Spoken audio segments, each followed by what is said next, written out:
Tidaklah orang itu membenci dzurriyyatnya Rasulullah kecuali karena 3 hal. Imma ayyakuna walada zina. Boleh jadi dia itu adalah anak zina. Maka siapa saja yang mengaku sebagai cucu baginda Nabi ingin dipercaya, silahkan adakan tes DNA dan kita akan percaya kalau DNA-nya sesuai dengan DNA orang Arab, sesuai dengan DNA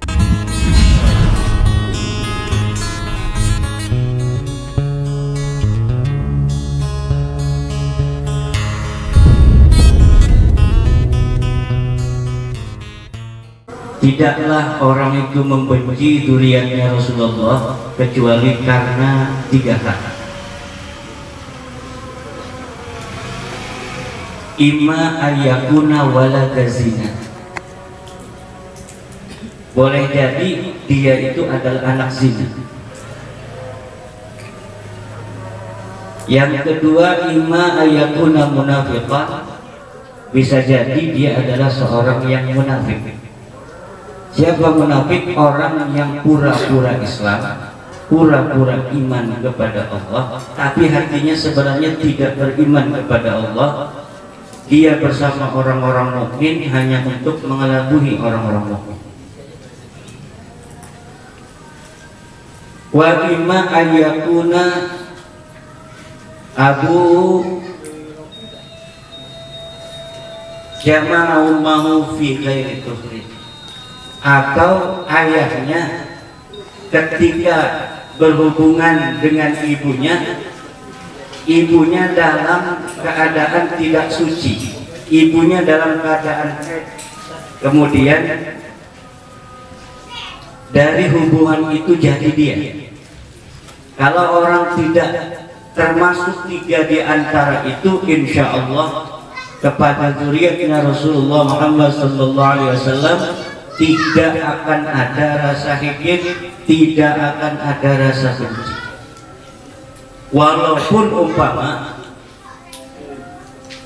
dzurriyyatnya Rasulullah itu mendahirkan perbuatan yang tidak elok.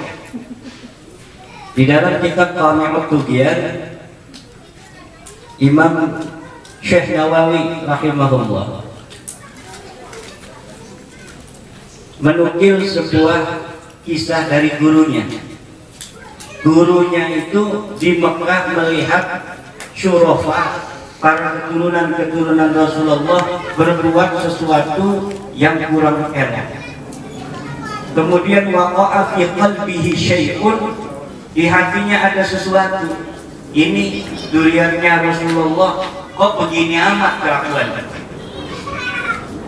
Kemudian pada malam hari dia bermimpi bertemu Sayyidatina Fatimah Az-Zahra Al-Batul. Kemudian dia memanggil-manggil Sayyidah Fatimah, tapi Sayyidah Fatimah tidak mau untuk melihat. Maka siapa saja yang mengaku sebagai cucu baginda Nabi ingin dipercaya, silahkan adakan tes DNA dan kita akan percaya kalau DNA-nya sesuai dengan DNA orang Arab, sesuai dengan DNA Bani Hashim, sesuai dengan DNA daripada Bani Abi Talib, ayah daripada Sayyidina Ali karramallahu wajhah. Karena apa, saudara-saudara? Hari-hari ini banyak orang yang mengaku-ngaku sebagai cucunya baginda Nabi besar Muhammad, kemudian mereka datang untuk memecah belah umat.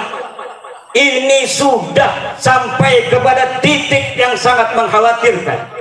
Ulama selama ini diam.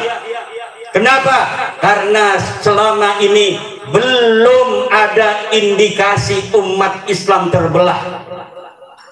Kalau dia ngaku cucu Nabi untuk mempersatukan Islam, urusan ngakunya pada cucu Nabi itu urusan dia dengan Allah. Tetapi mempersatukannya itu ada nilai manfaatnya. Kalau dia ngaku cucu Nabi, mengajak orang-orang 3 raksa untuk salat 5 waktu, mengajak umat Islam untuk berpuasa, mengaku cucu Nabi untuk mendekatkan diri kepada Allah, mengajak umat Islam untuk mendekatkan diri kepada Allah, itu tidak ada bahayanya, kita biarkan. Tapi kalau dia mengaku cucu baginda Nabi, kemudian datang untuk memecah belah umat Islam, maka kita akan uji sampai mana kebenaran bahwa dia cucu Nabi, baik secara ilmu nasab, secara silsilah dari kitab-kitab abad ke-5, abad ke-6, abad ke-7, abad ke-8, abad ke-9 Hijriah. Kita jadikan pedoman untuk mengukur keabsahan daripada nasab seseorang yang mengaku sebagai cucunya baginda Nabi.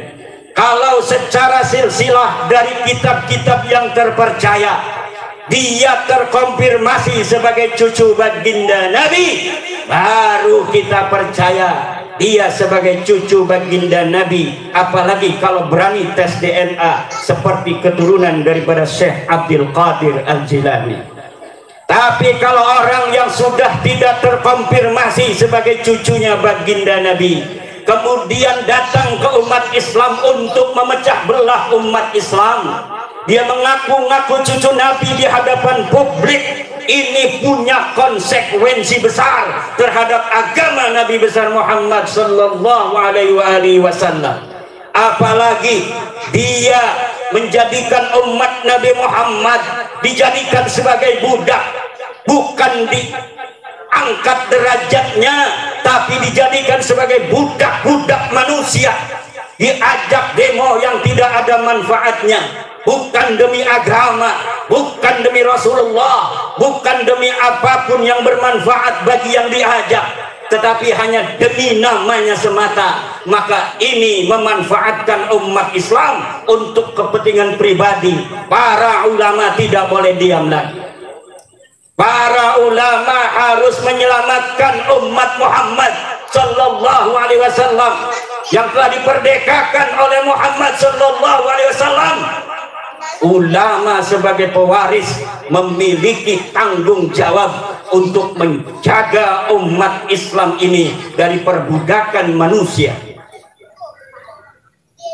Kalau dia mengaku cucu Nabi di hadapan publik untuk memecah belah, boleh bagi siapa yang mendengarnya untuk datang ke polisi untuk melaporkan dia melakukan kebohongan publik, biar diuji di pengadilan apa betul dia sebagai cucu baginda Nabi besar Muhammad sallallahu alaihi wasallam.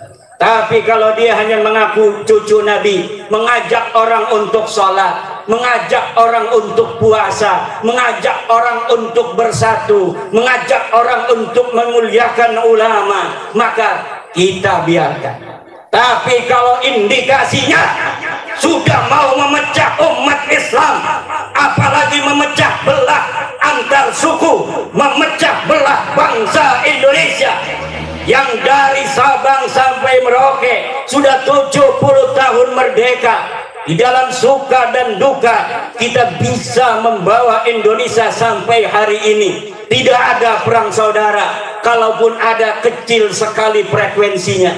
Namun sekarang ada upaya-upaya untuk mengadu domba antar umat Islam dengan umat Islam lainnya, memecah belah antar satu umat Islam dengan kelompok umat Islam lainnya. Ini tidak boleh dibiarkan oleh para ulama, tidak boleh dibiarkan oleh para santri.